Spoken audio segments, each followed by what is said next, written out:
Okay, guys, a lot has happened here in the last week on Project Ezgo. Trent and I took the motor out of it last Sunday, and we diagnosed it as having a bad head gasket. And so we took the motor apart. Well, actually, all we did was take the head off and the cylinder off.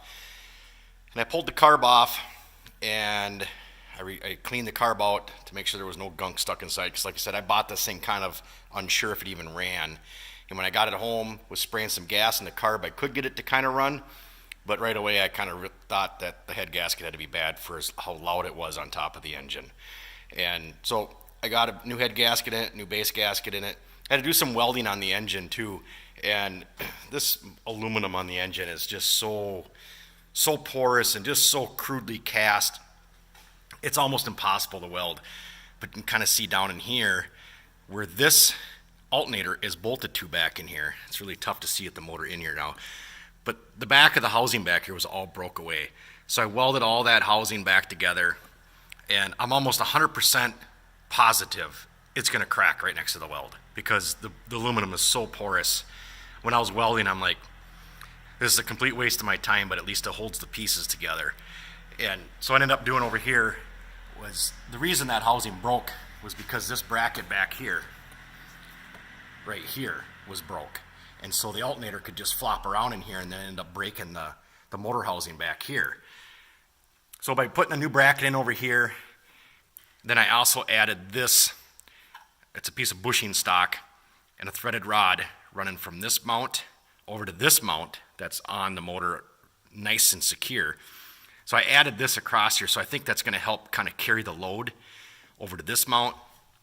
And with having the bracket rebuilt and back in over here, that'll help hold the alternator right there too. So I don't think it's going to cause a problem, but time will tell. Like I said, welding it, I just knew it's going to break again. But hopefully with adding these extra brackets on there, it'll stay together now. I rebuilt the fuel pump too, as long as I was in here.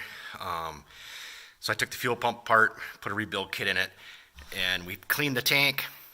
Checked the gas line all the way through. We blew air through the gas line, put a new fuel filter, some new fuel lines, and it runs under its own power. It sucks the gas out of the tank. It's great. I mean, what a relief. We put the motor back in last night, and we got it running right away. It was victory. It was great.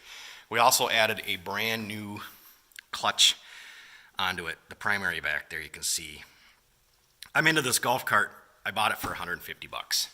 Cheap for a gas golf cart. I was watching Craigslist all summer. Couldn't find not even a POS for under $500. And all of a sudden this one pops up. Guy says $200, negotiable.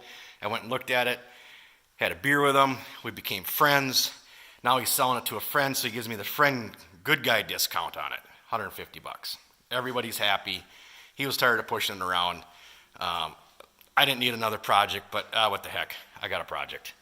And it's so far been fairly easy. And now, once I get into the paint, now I'm also going to build an aluminum box for the back here, kind of like a truck bed. You see some of these carts, they got like an utility box on the back. And that's what I'm going to add to this one. You can drop the tailgate and people can actually sit in the box, or you can haul stuff in it. And being able to haul stuff for up at the cabin, that's going to be great. You can drive down the driveway and pick up rocks or sticks or whatever and have a box to put it in. So that'll be a nice addition to this whole thing. So here's the primary that we took off. This thing was wore out is an understatement. So here's underneath the primary cover. But look at this disaster. I mean, there wasn't a rebuild kit in the world that was going to fix this clutch.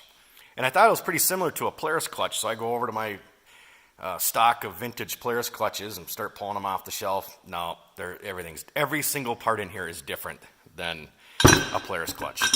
So this thing was just so far gone. It's just all rotted down in there, rusted out. I looked on eBay, immediately found one for $200, and was like, this just makes the most sense. Put a new clutch on it. Now I'm, with the battery, I had to buy a brand new battery to it. So, I'm at like $400 right now for a running, driving golf cart now. And yep, I'm going to put a little bit more money into it yet, but this is a no-lose situation. The amount of fun and use this thing is going to get and we're going to be into it for cheap. So that's kind of a good thing. I did leave the oil injection hooked up. I did put some gas or oil in the tank too, because when we had it apart, we replaced the oil line, and being there was no oil in it, I decided, well, I'm going to put a little mixed gas in the tank. So I'm kind of running double right now, so it does smoke a little bit, but you know, extra oil never hurt anything. It just follows out spark plugs. Spark plugs are cheap. You just put a new spark plug in until the next one falls out. So I'm all about oil. Will we delete it? Possible. Some of my buddies have. They deleted them and they mixed their gas 100 to 1. So I'm on the fence yet. I might just run the oil injection. It's on. It's simple. It seems to work. You know, who knows? But let's fire it up so you guys can hear this thing run. Turn the key on. Press the pedal. Ramble.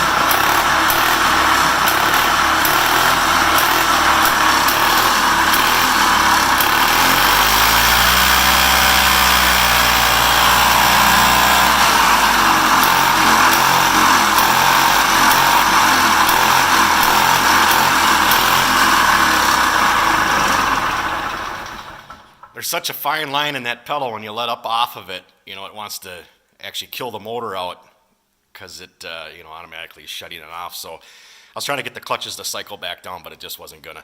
I have it sitting on the hoist right now, so I can, spin the wheels and stuff. And, reverse and stuff works too.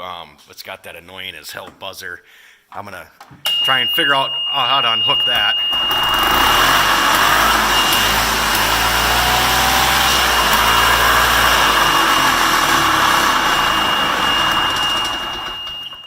And I'm quite certain that's just this little beeper thing that's down in here somewhere. I think it's like right down here. So the wire will have to come off of that, because I am not going to listen to that every time I'm going to back up. So, but yeah, there it is. It is back up and running.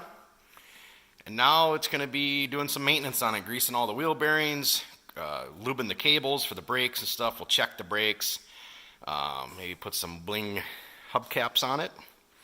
Put a little paint job on it, thinking some serious heavy metal flake on the paint, and build that box, and put a roof and stuff on it. So there's more to come, but I just wanted to get this video up showing that we got it running, and it's a running cart now. So thanks for watching, and as always, please sub and ring that bell so you get the notifications that I have a new video up.